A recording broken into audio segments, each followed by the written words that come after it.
కరీంనగర్ పట్టణంలో BRS MLA Gangula Kamalakar party కార్యాలయంలో Huzurabad MLA పాడి కౌశిక్ రెడ్డి పాత్రికేయుల సమావేశం నిర్వహించడం జరిగింది. ఆదివారం రోజున కలెక్టరేట్ ఆడిటోరియంలో కాంగ్రెస్ పార్టీ నిర్వహించిన సమావేశంలో జగిత్యాల ఎమ్మెల్యే డాక్టర్ సంజయ్ కుమార్ కౌశిక్ రెడ్డి మధ్య జరిగిన వివాదం గురించి కౌశిక్ రెడ్డి మీడియా సోదరులకు వివరించారు. కార్యక్రమంలో జిల్లా నాయకులు, కార్యదర్శులు, కార్యకర్తలు తదితరులు పాల్గొన్నారు.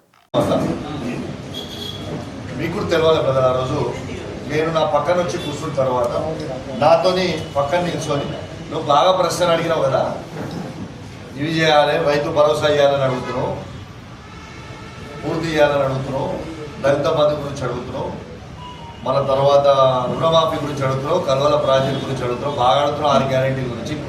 బీఆర్ఎస్ పార్టీ బట్టలు ఇస్తానా పక్కన నుంచి కూర్చున్నాను. నేను ఒక్క నిమిషం కూడా నేను రియాక్ట్ కాదు. అంటే మైక్ ఇస్తారో లేదో నాకు తెలియదు. ఈయనతో నాకేంది పంచాయతీ, ఈయనతో ఏది మాట్లాడేది, ఆ 3,000 చిల్లరగాతో ఏంటి మాట్లాడేది అనేది నేను అసలు రెస్పాండ్ కూడా కాలేదు.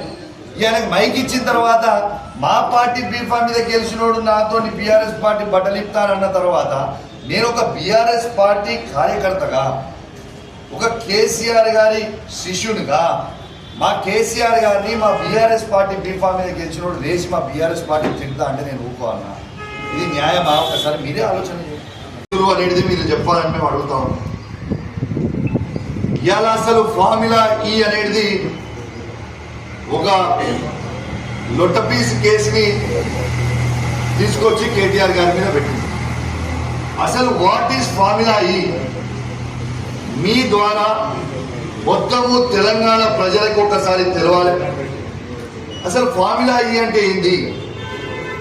ఫార్ములా ఈ అంటే ఎలక్ట్రిక్ కార్స్ ది ఒక రేసింగ్ జరుగుతూ ఉంటుంది ప్రపంచవ్యాప్తంగా. ఈ రేస్ కోసము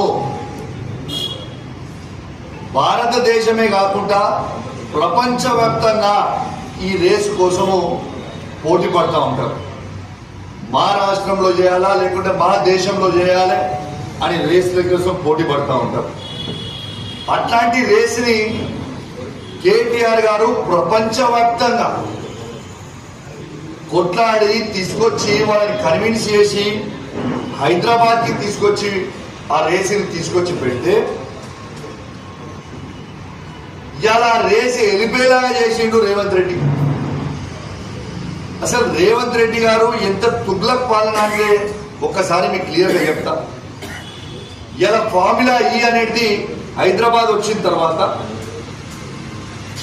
ప్రభుత్వ నిధుల నుంచి 40 కోట్ల రూపాయలు కట్టాం. స్పాన్సరర్ని గ్రీన్కో అనే కంపెనీని స్పాన్సర్షిప్ పెట్టించి ప్రైవేట్గా 110 కోట్లు స్పాన్సర్షిప్ చేయించడం జరిగింది. దీంతో హైదరాబాద్కి కానీ తెలంగాణకు కానీ ఎంత లాభమైందో ఒక్కసారి మీ అందరు కూడా తెలవాలి వాడు చెప్తా ఉన్నాం. ప్రభుత్వం నుంచి మనం 40 కోట్ల రూపాయలు పెడితే డైరెక్ట్ గా ప్రభుత్వ అకౌంట్ లో 71 కోట్ల రూపాయలు డైరెక్ట్ గా మన అకౌంట్ లో పడ్డాయి, క్రెడిట్ అయినాయి. మీకు డైరెక్ట్ గా మా మాజీ ఆర్థిక శాఖ మంత్రి వర్యులు హరీష్ రావు గారు మీ అందరికి కూడా చూపించడం జరిగింది.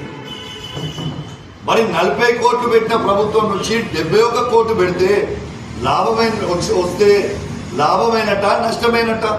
ఒక్కసారి మీరు అందరు కూడా ఆలోచన చేయండి.